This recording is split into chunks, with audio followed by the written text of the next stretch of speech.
This is a process video for Confessions of the Paper Addict Cut File Shop, where we use Virginia's wonderful cut files to use on our layouts. And what I decided to do this time around is you're going to notice that I am pulling out a very old cut file, but it works for all of my photos that I have, and it is called The Great Outdoors Wreath.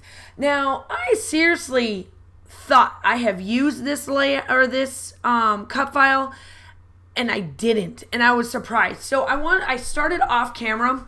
I'm gonna be honest, I started off camera because I wanted to make sure that the paper that I was using was going to work with these color palettes that I have. So Vicki Boutin released a new set of mixed media papers and all of this stuff along with her other collection. And what I did is that I got as much of the mixed media of hers as I possibly could, because it is super hard to get her stuff. Like, everybody in their world wants it, or at least where I normally get my products. So I was able to get these, and then I did get a couple other things too. But I do want to go back in and try to get more of these because they are amazing. Now, I'm going to be honest, when I was on a different design team, not this one, not obviously I've been on this one forever, but a mixed media design team a long time ago, I was just using their products because of their, contract. Now that I'm no longer with them, I was like, man, I wish I would have known about this stuff earlier than what it is now, because Vicki Boutin's mixed media stuff is just amazing. I love it. Her watercolors, this pigmented watercolors, are just amazing. I love how this turned out. I love the different color tones. I love just everything in general, how this turned out, looks. So what I'm doing here is that I am just coloring the mixed media on my Cricut mat. Now, when I do this, I've done this in the past. Like, you have seen me color mixed media papers or my cut files before. And the one thing that I like about this is it doesn't seep through, because it's a little bit more pigmented than typical water-based paint. And that's what I love about them. So I'm just going in and coloring. Now, you can't quite tell. These are mountains that I made, like snow-capped mountains. And it's just like a white silvery color that I put on there. And then all of the other colors just kind of match up. So I am going back in and I'm trying to make sure that the colors that I like is working and all of that. Then I come in with my white paint splatters because I really, really like how that part of it turned out. So I'm getting out the the Cedar House collection that I've been using to finish up this set of photos that I have from this trip. And it is still the trip that I am going to Ruby Falls. It's just a section that I'm trying to finish up. That's the camping, photos that I'm on right now. And look how gorgeous that cut file looks on that blue paper. It just sticks out. That's the reason why I love to color my cut files. Now, there's two ways of doing this. I've done it both ways, and I prefer to do it this way only because it's less time and you don't have to do so much. Just being honest. Coloring the cut file and not backing it is simply amazing. Now, I do know that a lot of individuals would prefer to cover their cut files, still back them after this, and you still can. Of course you can. I would say I'd probably color it and then I would water or put white behind it for it to stick out, if you choose to back a cut file after doing watercolors. But I am one of them that I just stick with this. And I love this, and I would rather do this than back it. But that's just my choice. So here I am going to be covering up this one little section, and I know I painted it, but I wasn't quite sure where I wanted to put my photo yet. I had an idea. I was going to put it between the mountains or on this side, and I preferred to do it on this side after him and Han as I closed down, shut off the camera for a hot second.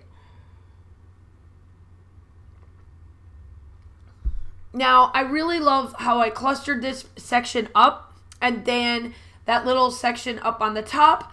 And then I do a little bit more of a cluster on this side, and then I call it a day.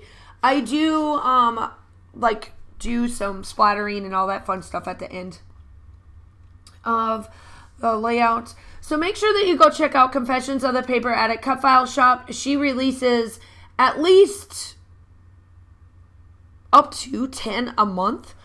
And we're rolling into the holidays here. You know, we've got, I hate to say it, July is almost done. By the time I put this up, July is almost done. We're getting into back to school sessions. I am been at school now. I'm trying to get, it's been a mess, but I've been trying to get my classroom ready to go. I have to go to IKEA because we have no storage. It's just, like I said, it's just been, yeah.